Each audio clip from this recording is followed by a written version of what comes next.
65-63, ο Καουκένας πήγε να κάνει το λάθος εδώ καθώς εκβίασε την επίθεση αλλά έκλεψε την μπάλα.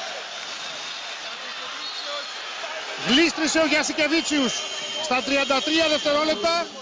Χάθηκε η κατοχή για την Λιθουανία από μία επίθεση, αν δεν υπάρξουν διακοπές στο παιχνίδι με φάουλ από τη μία και την άλλη πλευρά, από μία επίθεση. Μακάλεμ με 23 πόντους και απίθανες προσπάθειες μέχρι τώρα. Μακάλεμ πάει μέχρι το lay-up, θα αστοχίσει.